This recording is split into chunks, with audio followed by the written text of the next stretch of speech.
Hello, it's Marcia again with Then and There.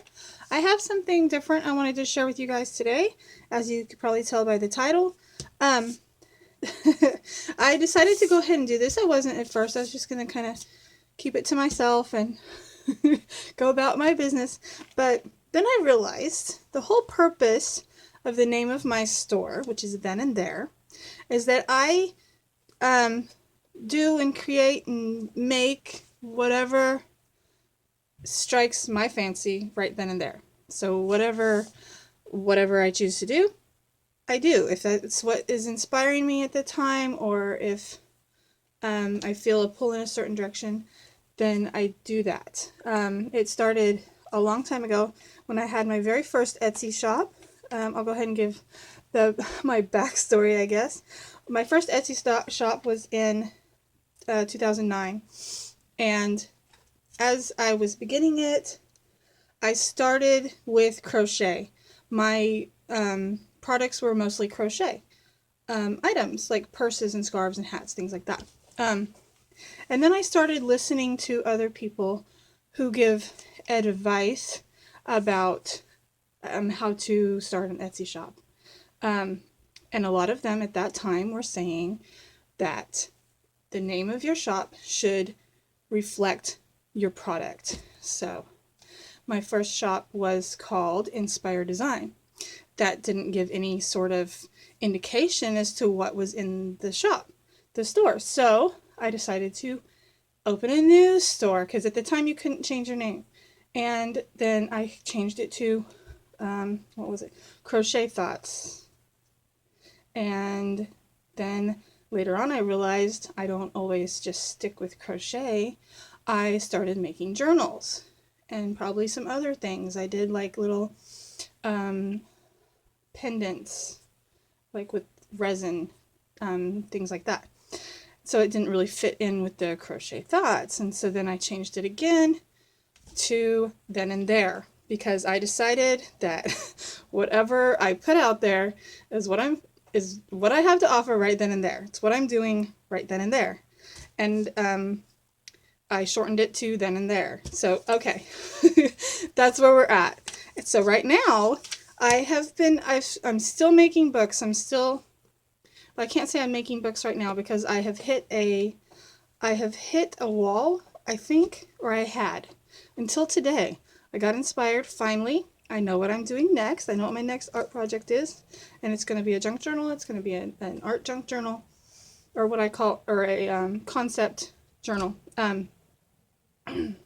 But for the whole month of December and majority of November, I think, I was just not inspired. I could not find anything that just really made me happy. There was nothing I wanted to do. I felt no direction. I started making a journal, and I didn't have a clear direction. I didn't know, what it was going to be. I wasn't happy with it, and so I just quit. In fact, I tore the cover apart because I didn't like how it was, and I'll reuse what the pieces I was able to save. But, it just didn't work out because I wasn't feeling it. It wasn't me. It wasn't what I wanted to do. So, that being said, the one thing that I have been doing in the month of December that I've been enjoying, I think it's been helping me. It's been kind of therapeutic, I guess you could say, but not entirely. Is what I will call a glue book. Just real quick, I'll just give you a quick flip through of this. This is where I started with glue books. This was a spiral bound, really cheap notebook that had thin paper in it, and I just started gluing like magazine images and paint chips in, and just creating styles, images, or spreads that pleased my eye. And for me, it's inspirational. I can draw ideas from this. I can just flip through it and enjoy the visual appeal of it. I enjoyed the process of it. So this is just another thing that I do. Another, what's the word? Another piece of art. Another type of art that I do. I guess I don't know what to call it. This is just a simple book that I stitched together. This was a file folder, and I just did a, what, I don't even know. I made this years ago, just a stitch thing. This is a glue book plus art journal, I guess. I don't know what to call it. It's kind of a combination of everything. It was just a book where I put in ideas. I did some watercolor painting and some wording, collage. This was another painting with some things collaged on it. Sort of an ACT, Artist Trading Card, AT. Yes. Oh my goodness, I'm sorry. This might be a long video, but I'm just sharing what I do. There's some found poetry page in here with a little bit of collage, magazine images with other things. Tipped in some stuff. It's just things that I think look good together that I put together, and just go with it from there. On this one, I added a lot of other things other than just magazine images. Like right here, there's a painting. This is a collage that I'm not really happy with, but it's there. And it was a learning experience. Just doodling with watercolors, learning stuff. There's a picture of my grandmother as a baby. And so it's a memory book as well as, and I did some journaling. Sketched out a pattern for a purse that I wanted to make. Things like that. This actually, I don't like those two together, so I just put this in the middle of the book. This was in a traveler's notebook, so the elastic held it in. But yeah, and to make this, I just took the pages out of the spiral notebook because I didn't like the spiral notebook. I just didn't like it. So I took the pages out, and it's an odd number, and so I just used washi tape and taped them together, and then just put them in with this journal. Here's a collage of just lots of different things. You got calendar pages, mailing labels, watercolor, words, just all kinds of things. These are my great grandparents on my father's side, I believe. Just some collage. This is just a little bit of everything. I'll just finish flipping through real quick. And I can't even say 100% if this book is done, because sometimes I'll find an image, I'll think, oh, that would look really great with that. And so I'll go back and add it to it. As of right now, I think it's done.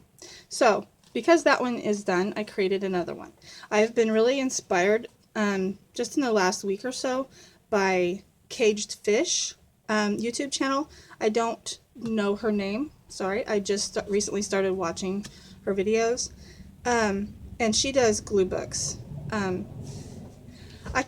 want to call this a glue book, but at the same time, I kind of want to call it like a mood board type journal. I don't know if that's a thing, but that's kind of what I want to call it, because each one of these pages gives me, it's like a mood. Each page has its own mood. And there's no journaling to it. This one is strictly, as of right now, magazine images and paint chips. And I could add paint if I wanted. I could add anything I wanted to, but I kind of want to keep this one simpler. I don't want to do as much as I did in this one. So this is a simple, it is a chipboard book that is covered in fabric and gessoed and inked. I did not stitch anything into it. It works as a traveler's notebook because it has the elastics, and the pages slip onto the elastics, just like that. So I made 2 signatures using paper. I'm trying to think of what kind of, it's a type of drawing paper. It's thicker than regular paper. I think it was 60 pound. It works well. I don't love it because it does warp more. I think mixed media paper would be better because it holds up to the moisture better. Even though all I use is a glue stick.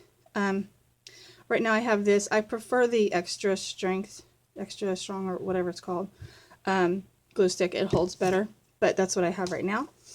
And I did fabric on the inside and gessoed it again, and I went very neutral because I didn't want the book to take away from or in what's the word I'm looking for? Oh my goodness, I turn on the camera and I can't think.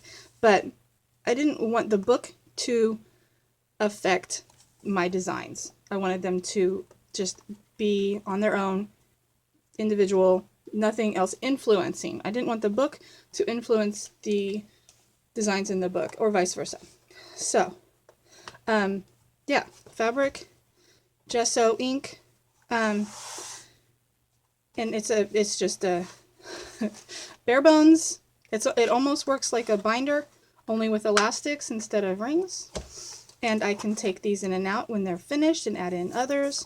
I have one here that is blank. I haven't gotten to it yet, but I'll just quickly flip through and show what I have so far. There's the first page. They don't, I don't know. Mine are typically like I said, moods. They give a certain mood, in my opinion. And they inspire me in some ways, like a black and white page. And it's not finished, but I went ahead and glued down what I had, and I'll just add to it as I get images. This here are images that I want to put together, but I don't have enough to start a page yet, or a spread. And then I skipped a bunch of pages. Who knows why, but that's what I did. These 2 pages, it's not a full spread. They complement each other, but they don't necessarily go together. They have, in my opinion, a different mood. I don't know if I hope I'm making sense. This is my brain, so I'm just sharing a bit more of my brain. Same with this one. I consider these 2 pages done. Now, that doesn't mean I won't find more things to put with it. This one is started, but not finished. I have other things that I might use, but I'm not 100% sure on yet, so I haven't glued them down. This one here is a paint chip on that one. So that's what I have so far. I just have 2 signatures made with just plain paper, and they're held in with elastics. I don't want to just keep repeating myself, but yeah. So I have a bunch of magazine images, which I have torn out of magazines. Any magazine. I've used design, fashion, home magazines, nature magazines, just anything. And I often pick mine up at thrift stores, or what was I going to say? The library. My section of my library has a shelf that's for free. You can pick up and take home, and a lot of times they have magazines there. Sometimes they're like finance magazines, something I wouldn't be interested in reading, but they could have interesting pictures in them. So I just have a collection of pages. Sometimes I'll just rip out the whole page and then cut it later. Often I'll be sitting at, watching something on TV, and I'll just be ripping out pages.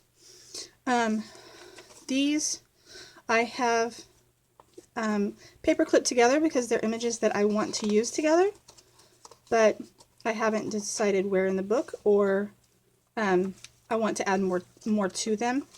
So this is just to keep them separate so that I can remember that these are pictures I want to use together. And a lot of them have color themes, things like that. And I'll just keep them in here. This I will probably have to get, I want to get one that's like expandable, but this is what I had on hand. So I just wanted to share that with you guys, kind of something that's inspiring me and helping me through my artist block. I don't know if that's it. I think that's a term. It should be if it isn't. I know there's writer's block, but I have artist block at the moment. Well, I did until today. I know what I'm doing now. Anyways, but it doesn't feel good to me. I know that I go through phases of like overly inspired. Like I'm like, what's the word? Overstimulated. I have a list of 20 things in my head that I want to do, and I don't feel that I will get them all done. And oftentimes I'll write them down so I can come back to them later. It kind of eases my mind. But then I go through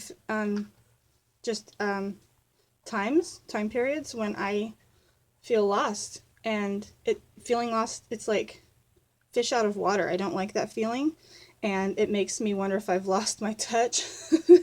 I should know by now that I haven't. I just need a break, obviously. I knew that in December I wanted to take some time and take a break,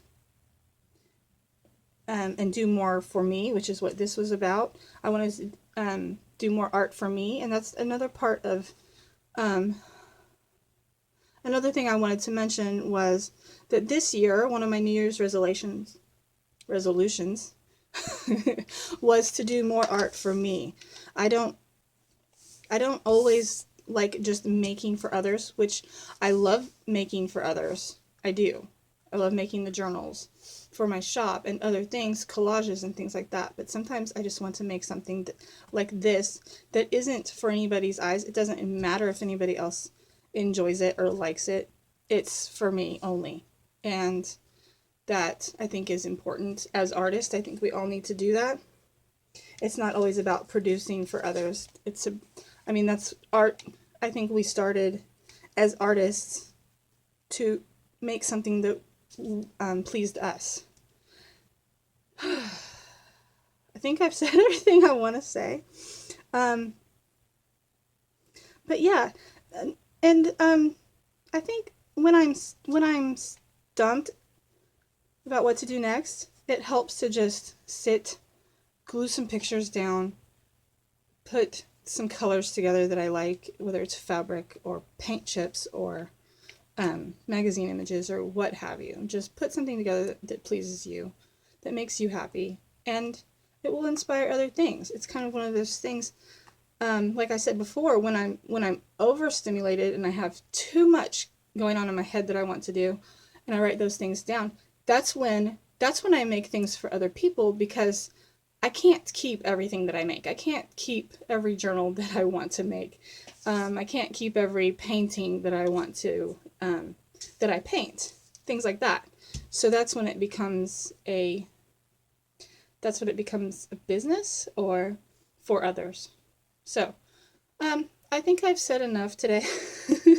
I don't know if I've said it well or if I've made my point, but the main point of this was just to share some fun that I've been doing and just kind of relaxing at my pressure on myself, and to kind of share, the name of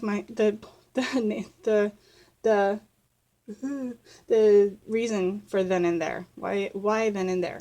So, alright, if you've made it this far in the video, thank you so much for sticking it out. Love you guys. Bye.